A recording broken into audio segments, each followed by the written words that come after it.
Bonsoir à tous et à tous. C'est toujours un plaisir de vous revoir. Aujourd'hui, on va continuer toujours nos séries de tutoriels sur le réseau. Donc, nous avons eu à voir deux chapitres. Aujourd'hui, on va voir le troisième chapitre qui va porter sur les caractéristiques d'un réseau informatique, donc d'un bon réseau informatique. Bon, pourquoi c'est important de parler de ça? Parce que lors de la mise en place, il faut s'assurer que ces quatre éléments soient pris en compte lors de la mise en place. Donc, il faut s'assurer que ces quatre éléments soient pris en compte pour s'assurer que vous avez un réseau qui est fiable. Dans ces quatre éléments, il s'agit de la tolérance aux pannes, il y a aussi l'évolutivité, la qualité de service et la sécurité. Donc, nous allons passer aux explications de chaque terme et vous expliquer comment il faut s'y prendre pour mettre ça en place. Maintenant, quand on parle de tolérance aux pannes, comme son nom l'indique, donc c'est s'assurer le fait que les pannes ne se répercutent pas sur le fonctionnement du réseau.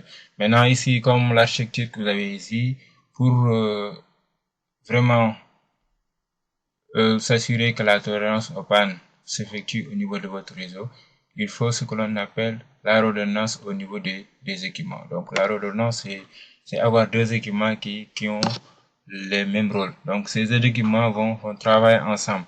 Soit ils vont travailler en mode, ce qu'on appelle mode load balancing, équilibrage de charge. Donc ils vont équilibrer les charges. Chacun va prendre du trafic à 50-50 ou bien on fait du failover. Donc failover qui signifie que il y a le master qui travaille, slave en mode standby. Donc en mode standby, il écoute du trafic par des battements de cœur, on appelle le heartbeat. Donc les battements de cœur qui lui permet de savoir que son maître n'est pas bon, accessible. Donc il ne fonctionne pas. Dans ce cas de figure, il va prendre le trafic et rediriger le trafic vers l'autre qui doit l'avoir. Donc cela garantit l'acheminement de l'information à tout moment. Donc même si un des équipements tombe en panne, l'utilisateur ne doit pas savoir qu'il y a un équipement sur le réseau qui...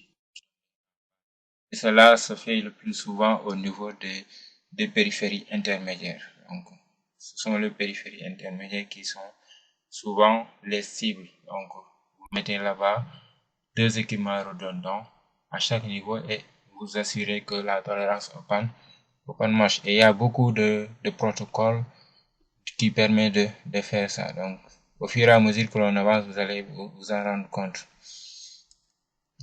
L'évolutivité, donc l'évolutivité, on entend par évolutivité, évolution. Donc, l'évolution d'un réseau. Donc, un réseau ne doit jamais être fermé. Un réseau doit être toujours évolutif. Donc, s'assurer que si on a de nouveaux utilisateurs, ces utilisateurs peuvent être intégrés sur le réseau. Ça, c'est aussi important.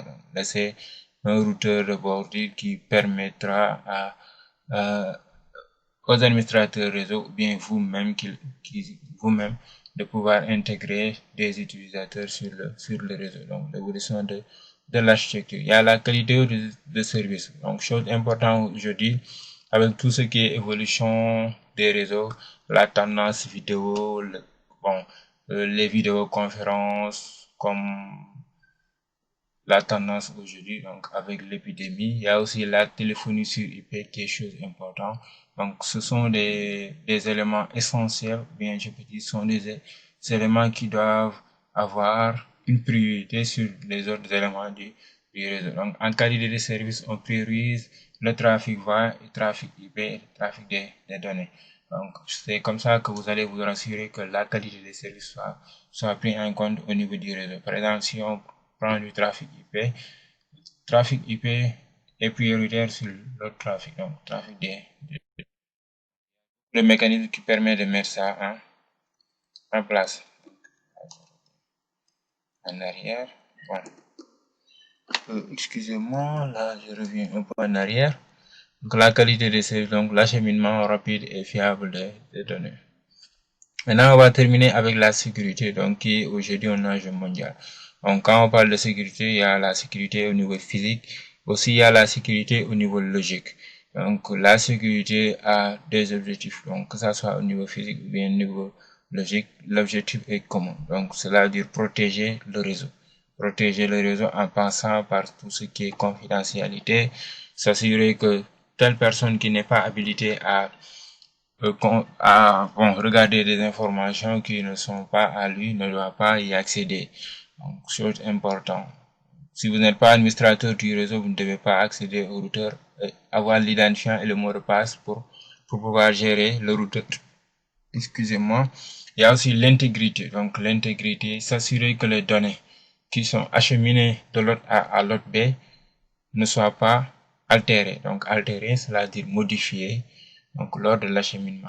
Il y a beaucoup d'algorithmes qui permettent de s'assurer que les données ne sont pas modifiées. Par exemple, si on prend le, le cas des certificats qui sont générés au niveau des CA. Bon, un CA, c'est une autorité de certificat qui permet de garantir ça. Donc, il y a l'achat qui est généré au niveau du certificat, arrivé au niveau de l'autre. L'autre va calculer s'il voit l'achat est identique au achat au niveau du CA. Donc, en ce moment, on peut dire que les données ne sont pas altérées. Il y a aussi la disponibilité. Donc, la disponibilité, s'assurer que les données soient disponibles toujours à la demande. Donc, à chaque fois que quelqu'un demande des informations, les informations doivent être disponibles.